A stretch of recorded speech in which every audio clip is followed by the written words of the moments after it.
Hello ji, welcome to my channel. कैसे हैं आप सब लोग? आई होप आप सब लोग अच्छे होंगे और मज़े में होंगे। तो आज का व्लॉग है ऑल अबाउट द इफ़्तार। ये इफ़्तार था मैंने अपनी फ्रेंड्स का किया था, क्योंकि यहाँ पे ऐसा होता है कि वीकेंड पे कोई ना कोई आपको दावत के लिए इफ़्तार के लिए बुला ले लगता है। तो मैंने सोचा कि लास्ट वीक हम लोग गए थे, इस वीक मैं बुला लेती हूँ। तो ये था मेरे यहाँ के फ्रेंड्स के लिए इफ़्तार। और इफ़्तार को बनाने से पहले उसकी बहुत ज़्यादा प्रेप करनी पड़ती है। और इफ़ मैं बताऊँ आपको कि इफ़्तार बनाना is a difficult task as compare to कि आप नॉर्मल दावत कर दें, तो वो मुझे लगता है कि ईज़ी था। एनी हाउ, क्योंकि जब मैंने इरादा कर लिया था, तो पहले सबसे पहला काम होता है कि आप ग्रॉसरी करें, पूरी लिस्ट बनाएं, आपको क्या क्या बनाना है, मेन्यू डिसाइड करना। तो ये सारी चीज़ें थोड़ा टाइम लेती हैं, तो इसलिए मैंने 2 दिन पहले से इस सारी चीज़ों की प्रिपरेशन स्टार्ट कर दी थी। तो इसमें मेरे पास मेन्यू सेट था। इसमें सबसे पहले बनाए मैंने चिकन बाइट्स, जो कि आपने देखे बन के बहुत मज़ेदार तैयार हुए थे। बहुत ईजी रेसिपी है उसकी, और मैं आपको इंशाल्लाह शेयर कर दूँगी। उसके बाद मुझे बनाना था चिकन रोल, जिसे या शारमा भी कह सकते हैं। तो चिकन रोल बनाने के लिए मैंने चिकन एक दिन पहले वॉश करके उसको पीसेस में करके रख दिया था। और उसके बाद मैंने इसके जो नॉर्मल स्पाइसेस होते हैं वो सब डाल के, और इसमें एक मैंने मैगी का क्यूब डाला, वो डाल के चिकन को अच्छे से फ्राई कर लिया। आप चाहें तो इसको मैरिनेट भी कर सकते हैं पहले, और फिर इसको आप अच्छे से फ्राई कर लें। तो मुझे मैरिनेशन का टाइम नहीं मिला, इसलिए मैंने डायरेक्ट इसको फ्राई किया। और आपको इतना फ्राई करना है कि चिकन अच्छे से खूब ड्राई हो जाए। मैंने एक्चुअली शुरुआत ऐसे करी थी कि एक दिन पहले मैंने जितने भी चिकन था, जितना भी नॉन वेज था, सबको वॉश करके रख दिया। अब जब मैं वॉश कर रही थी, तो मैंने सोचा इसको दोबारा पैकेट में करने से अच्छा है कि मैं चिकन शारमा का जो चिकन है उसको प्रिपेयर कर लूँ स्टफिंग के लिए। तो मैंने पहले चिकन को अच्छे से ड्राई कर लिया, और उसमें सारे मसाले डाल के उसको मतलब ऐसा कर लिया कि आपको थोड़ा इसमें फ्राइड वाला टेक्स्चर आने लगे, जैसे आपने चिकन जो है बहुत अच्छे से क्योंकि फ्राई कर। इफ्तार में इतनी सारी चीज़ें थी, जैसे मुझे टाइम मिल रहा था, मैं बैक टू बैक चीज़ें करती जा रही थी। मैंने उधर शारमा का चिकन फ्राई करके रख दिया। उसके बाद मुझे चिकन बाइट्स फ्राई करने थे। तो चिकन बाइट फ्राई करने के लिए मैंने थोड़े से जो है वो फ्रीज़ कर दी, क्योंकि मुझे लग रहे थे कि ये बहुत ज़्यादा हो गए। तो इनकी भी रेसिपी मैं आपके साथ ज़रूर शेयर करूँगी। ये बहुत ईजी रेसिपी है, और मुझे लगता है रमज़ानों में बच्चों के लिए और बड़ों के लिए, और बहुत हेल्दी और बहुत क्विक बनने वाली चीज़ें हैं ये।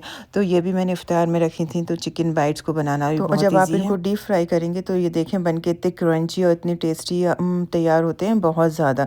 तो ये तो मेरे घर की हिट रेसिपी है। बच्चों को ये आप किसी भी टाइम दे दें, सबको बहुत पसंद आती है। तो रमज़ान के लिए ये भी मैंने काफ़ी सारे से फ्राई करके रख लिए। और दूसरी साइड मुझे टेंशन थी कि मैं कैसे रमज़ान के लिए ट्रे डेकोर करूँगी, क्योंकि इस बार मैंने रमज़ान में कोई भी शॉपिंग नहीं करी। हम लोग आए ही फर्स्ट रमज़ान को थे। उसके बाद जेट लैग और वो सारी चीज़ें कि बहुत ज़्यादा बिज़ी हो गए। तो मेरे घर में जो भी चीज़ें पड़ी थी, मैंने इन सारी चीज़ों से मिला के ये एक खूबसूरत सी ट्रे तैयार करी। मुझे खुद यकीन नहीं आ रहा था कि ये बनने के बाद इतनी अच्छी लग रही है। एनी हाउ, ये तो हो गई डेकोरेशन की बातें। क्लीनिंग का जो पूरा टास्क है वो मेरे हस्बैंड का था, मुझे कुकिंग साइड देखनी है। तो दूसरी चीज़ जो वो है चिकन रैप के लिए ताहिनी सॉस। और ताहिनी सॉस बनाना बहुत ईजी है, सिंपल। आपको इसमें मेयो मिलानी है। मेयो के साथ आपको ऐड करना है लेमन जूस, विनेगर, सॉल्ट, और इसके साथ थोड़ा सा कुकिंग ऑयल आप ऐड करेंगे, और इसको आप अच्छे से ब्लेंड कर दें। तो ये बहुत सिम और इसमें आपको थोड़े से सीसम सीड डाल दें। आप चाहें तो उन्हें रोस्ट करके डाल दें, या फिर प्लेन डाल दें। मैंने इसमें प्लेन ही डाल दिए थे।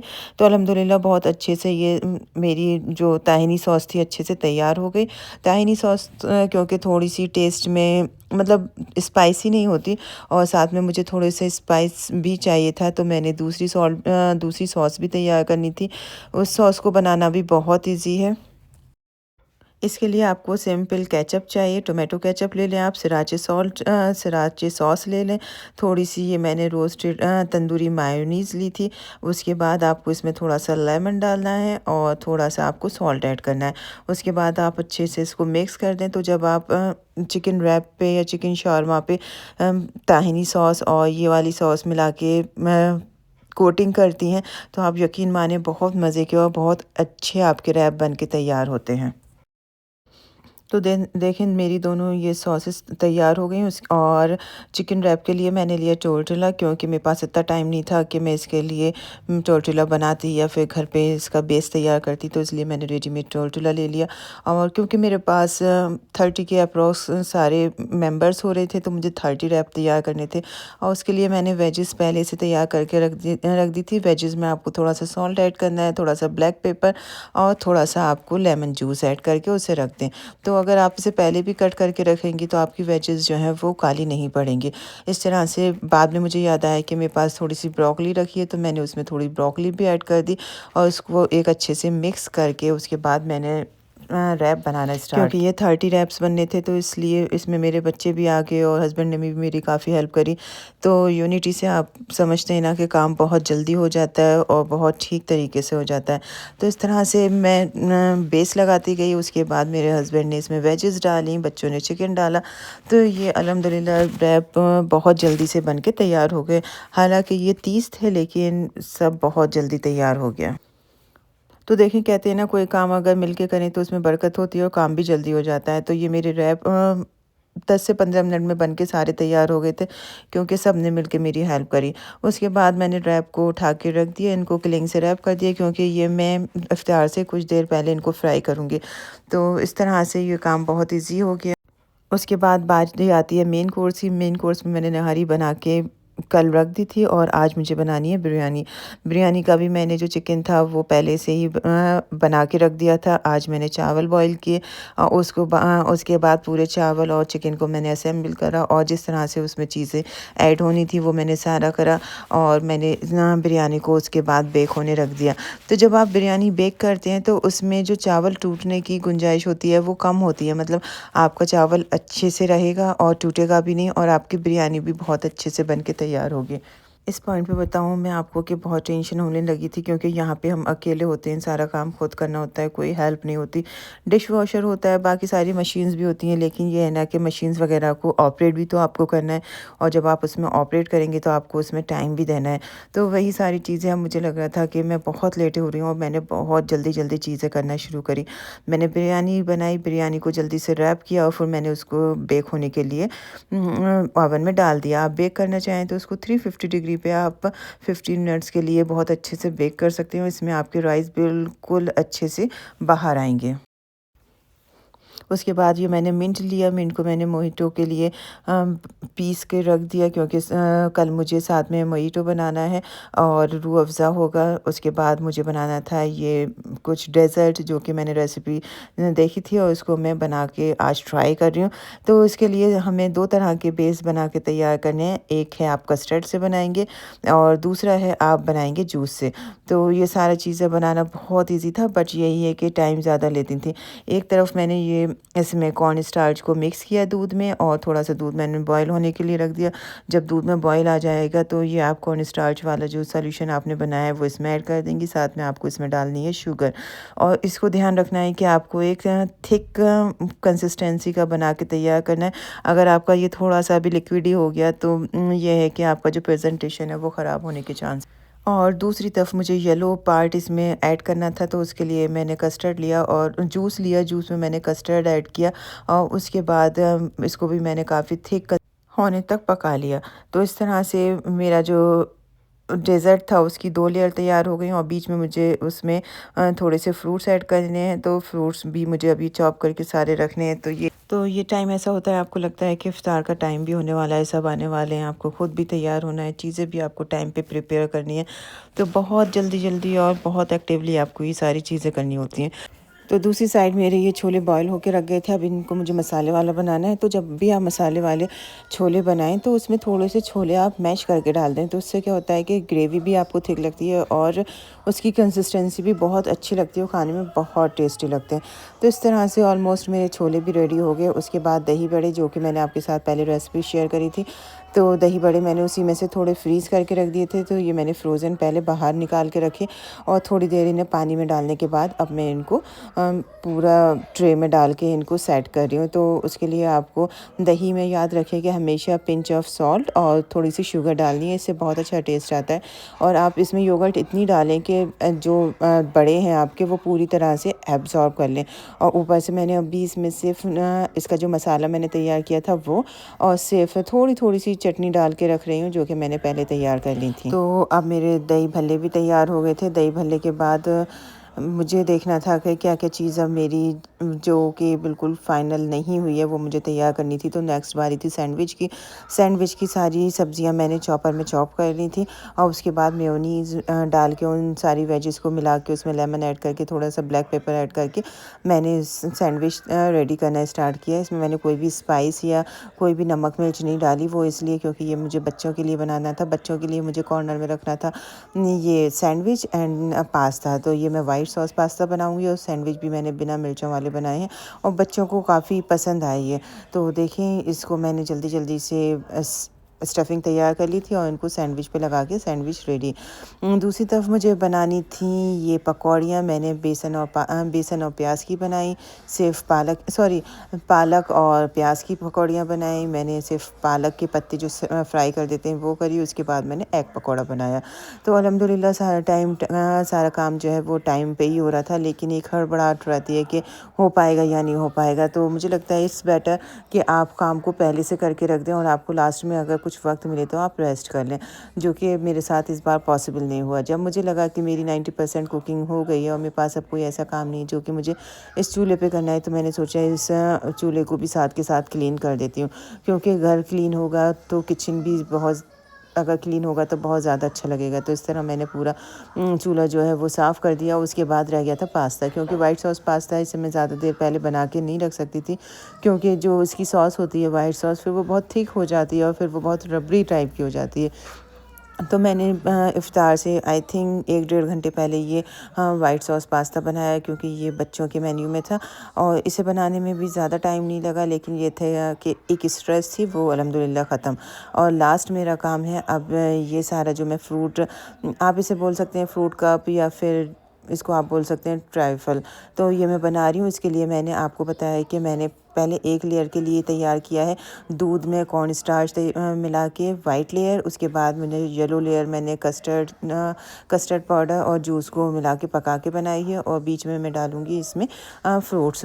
तो इस तरह से मैंने सोचा पहले मैं 1 कप तैयार करके देखूँ और देखूँ कि ये कैसा प्रेजेंटेबल लगता है या नहीं। तो सब ने कहा कि अच्छा लग रहा है, हस्बैंड बच्चे दोनों ने ओके कर दिया। तो मैंने फिर बाकी के कप्स बनाना जल्दी जल्दी तैयार किए।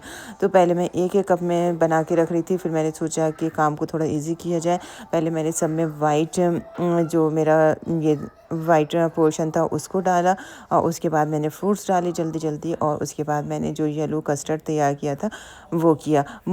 मज़ा तब आता है जब बच्चे भी उस काम में आके आपके साथ इन्वॉल्व हो जाएं, तो वो थोड़ा काम के साथ मस्ती भी हो जाती है। तो इस तरह से मैं बस फ्रूट्स डाली थी और ज़ोर ज़ोर अपना अपना कप बना के उसको टेस्ट करना था। तो खैर कोई नहीं, बच्चे हैं तो ऐसा तो करेंगे ही। और जल्दी जल्दी आप देखेंगे मैंने सारे जो फ्रूट्स थे पहले उनकी लेयर बनाई। फ्रूट्स डालने के बाद मुझे कस्टर्ड वाली लेयर डालनी थी और मैंने सोचा था कि मैं ऊपर से या तो स्ट्रॉबेरी या फिर ब्लूबेरी उससे इसकी टॉपिंग कर दूँगी, इसमें हल्का सा लगा दूँगी, या फिर लास्ट में मैं व्हिप्ड क्रीम डाल दूँगी। लेकिन इतना टाइम नहीं हुआ कि मैं लास्ट में जो मैंने सोचा था वो कर पाती। तो खैर अल्हम्दुलिल्लाह इस तरह से ये मेरे कप्स भी और फाइनली ये बनने के बाद काफ़ी क्यूट से और काफ़ी प्रेजेंटेबल लग रहे थे। और इनका जो टेस्ट था वो भी काफ़ी अच्छा रहा, जबकि इसकी ऊपर की स्ट्रॉबेरी या ब्लूबेरी जो मैंने सोचा था वो रह गई एनी हाउ। लेकिन ये है कि खाने में टेस्टी हो गए। उसके बाद मैंने और हस्बैंड ने मिलके टेबल सेट करना स्टार्ट किया। पहले हमने वाइट टेबल क्लॉथ लगाया था, लेकिन वो राउंड था तो इसलिए पूरे आइलैंड को कवर नहीं कर रहा था। तो उसके बाद हमने ये ब्लू लिया और ब्लू भी काफ़ी अच्छा लग रहा था, क्योंकि बाकी सारी चीज़ें हमारी वाइट थी तो इसलिए ब्लू काफ़ी अच्छा लग रहा था। और मैंने जल्दी जल्दी इफ्तारी का जो भी सामान बनाया था वो सेट करना शुरू किया। और दूसरी साइड हस्बैंड जो है वो रूह अफ़ज़ा शरबत के लिए फाउंटेन असेंबल कर रहे थे, क्योंकि इसको बार बार हमें डिसेंबल करके रखना पड़ता है और फिर जब हम समटाइम्स यूज़ करना होता है तो उसे असेंबल करने में थोड़ा सा टाइम लग जाता है। तो इस तरह से हस्बैंड ने काफ़ी हेल्प करी और ये देखिए इन्होंने पूरा सेट कर दिया। उसके बाद डिस्पेंसर भी हस्बैंड ने सेट किया। उसके बाद मैंने उसमें मोहितो जो है वो ऐड कर दिया। मैंने स्प्राइट इसमें बिल्कुल लास्ट में डाली ताकि जो उसका एक फ़िज़ है वो ख़त्म नहीं हो। तो अभी भी 4:30 हुए थे और ये था कि 2-3 काम बचे थे वो मुझे कंप्लीट करने थे। तो इसलिए मैंने सोचा पहले जो ड्रिंक है उनमें आइस मिला के रख देती हूँ और ये जो असेंबल करने वाली चीज़ें हैं वो हो गई। उसके बाद हानिया जो है वो डेट्स का काम लेकर बैठी हैं। उन्हें डेट्स में से सीड निकाल के इसमें आलमंड रखना था और फिर उनको बाद में लाइनर में लगाना था। तो इस तरह से ये हानिया ने काफ़ी एफिशिएंटली ये काम किया और मुझे बहुत मज़ा आ रहा था कि बच्चे भी इतना इंटरेस्ट ले रहे हैं और ये चीज़ों को आगे कर रहे हैं। तो यही है, जब आपके घर में ऐसी चीज़ें होती हैं तो बच्चों को अल्टीमेटली जो इंटरेस्ट है वो डेवलप हो जाता है। तो इस तरह से बस धीरे धीरे ये था मुझे कि जल्दी से कंप्लीट हो जाए और इफ्तार के टाइम तक कुछ ऐसा ना हो कि मैं भूल जाऊं या कुछ रह जाए। तो ये देखें, ये जो मेरा ट्रफल था या फ्रूट कप्स थे वो बन के तैयार हो गए। इसकी रेसिपी मैं आपके साथ शेयर करूँगी, आप ज़रूर ट्राई करिएगा। बहुत ईज़ी और बहुत जल्दी बन के तैयार हो जाते हैं। तो देखिए टेबल लगाने का टास्क ऑलमोस्ट कंप्लीट हो गया था। इसमें जो भी चीज़ें मैंने बनाई थी वो मैंने यहाँ आइलैंड पे डिस्प्ले में रख दी हैं। उसमें सबसे पहले थी ये ड्रिंक्स, सैंडविच, पकौड़ी और जो चिकन बाइट्स और बिरयानी और नहारी जो थी वो मैंने अवन में रख के की वार्म कर दी। उसके बाद हानिया ने रिस्पॉन्सिबिलिटी ली थी कि ये जो डेट्स का काम है वो ये करेंगी। इन्होंने डेट्स में से सीड्स निकाले, उसमें आलमंड लगाया। तो देखिए इस तरह से ये हमारा एंट्रेंस है और आप जैसे आएंगे तो सामने ये आइलैंड मैंने सेट किया है। आइलैंड पे सारी चीज़ें हैं और साथ में मैंने एक यहाँ पे कॉर्नर टेबल डाल दी है। इस पे जितनी भी कटलरी थी उसमें टिश्यू टॉवल वगैरह सारे स्पून्स, कप, जग, ग्लास, प्लेट सब रख दिए। तो ये मेरा फाउंटेन आपने काफ़ी वीडियोस में देखा होगा क्योंकि मैं इसको काफ़ी मल्टीपर्पज़ के लिए यूज़ करती हूँ। कभी जब मुझे पार्टी में गोलगप्पे रखने होते हैं तो उसका पानी मैं इसमें ऐड कर देती हूँ। कभी ये शरबत के लिए यूज़ हो जाता है। तो मैं ये कहूँगी कि ये काफ़ी अच्छा प्रोडक्ट है और इसको मुझे लगता है कि मैं इससे काफ़ी सेटिस्फाई हूँ इसको लेके। उसके बाद देखें सारी चीज़ें बनाना यहाँ पे इतना इजी नहीं होता क्योंकि आपके पास कोई सपोर्ट नहीं है, सिर्फ आप और हस्बैंड और बच्चे ही हैं जो कि एक टीम वर्क करेंगे तो शायद ये सारी चीज़ें पॉसिबल हैं। और जो आज हमने किया क्योंकि हस्बैंड ने पूरी क्लीनिंग करी, उसके बाद मेरे साथ पूरे ये डाइनिंग टेबल सेट करवाई और बच्चों ने मिलके मेरे साथ रैप पैक किए। साथ में ये खजूर का जो काम था ये बच्चों ने किया। तो काफ़ी अच्छा हो गया अल्हम्दुलिल्लाह सारी चीज़ें और टाइम से पहले ही हो गया क्योंकि मुझे ये ज़्यादा स्ट्रेस हो रहा था कि ऐसा ना हो कि गेस्ट आना स्टार्ट कर दें और मेरी चीज़ें बन के तैयार नहीं हो पाएँ। और उससे बड़ी बात कि मैंने बच्चों को भी रेडी कर दिया था, मैं भी रेडी हो गई थी। तो सारी चीज़ें यही है कि आप ठीक से मैनेज करेंगे, आप थोड़ा उनको चीज़ों को तो अब मैं दिखाती हूँ फाइनल लुक। ये देखें चिकन रैप्स कितने अच्छे से बन के तैयार हुए, पकौड़े और सारी चीज़ें अल्हम्दुलिल्लाह इतनी टेस्टी बनी थी, सब खाने वालों को खूब मज़ा आया। और बहुत थोड़ी सी चीज़ें थी जो बच गई, अदरवाइज़ सारी चीज़ें खा ली गई।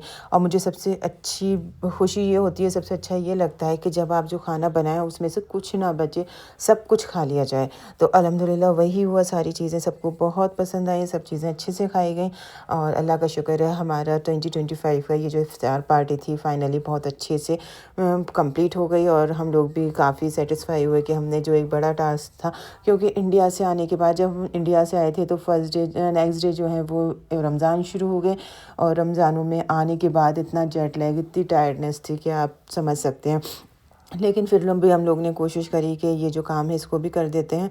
तो चलें, ये थी मेरी रमज़ान पार्टी की, इफ्तार पार्टी की पूरी वीडियो। आपको कैसी लगी और आप मुझे वीडियो में बताइएगा कि आप कब अपने यहाँ रमज़ान पार्टी प्लान कर रहे हैं या आप कर चुके हैं। तो आपने उसमें कौन कौन सी डिशेज़, कौन कौन से स्नैक्स रखे थे और आपको मेरी वीडियो कैसी लगी ये भी ज़रूर बताइएगा। इंशाल्लाह ताला आपसे नेक्स्ट व्लॉग में मुलाकात होती है।